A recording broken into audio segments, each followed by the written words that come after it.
The town was ready for the celebration.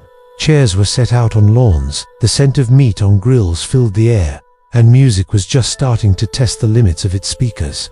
It was January 2026, and the heat was pressing everything flat. Then, the clouds rolled in fast, almost unnaturally, but no one panicked. In this heat, rain was normal.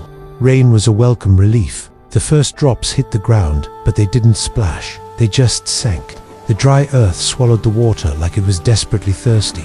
And then, the ground began to breathe. Cracks didn't just break the surface. They peeled open like skin being pulled back from muscle. From beneath the streets, something started to move upward, pushing the rain back out of the soil in thick, pulsing waves. The water rose quickly, reaching ankle-high, and came with it. Creatures crawled out, their bodies soft and pliable in the water, but stiffening on land.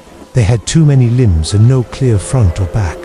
Their skin shifted constantly from slick like a fish 1 second to dry. Their mouths opened sideways. Some had eyes deep inside their throats. Others had no eyes at all. But still, they knew exactly where every person was. They weren't hunting. They seemed to be recognizing. Anyone touched by the rising water froze in place.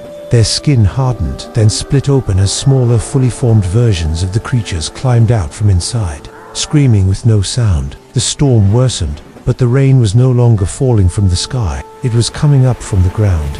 The entire houses began to sink into the earth. Streets folded inward on themselves. The screams stopped, not because people were gone, but because their mouths were no longer used for that purpose.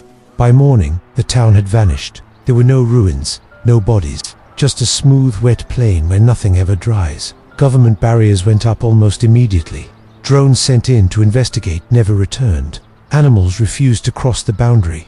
Locals from the next town say that during heavy rain, the ground there still ripples as if it's waiting for something. No one who gets close survives long enough to say what happens next. No one.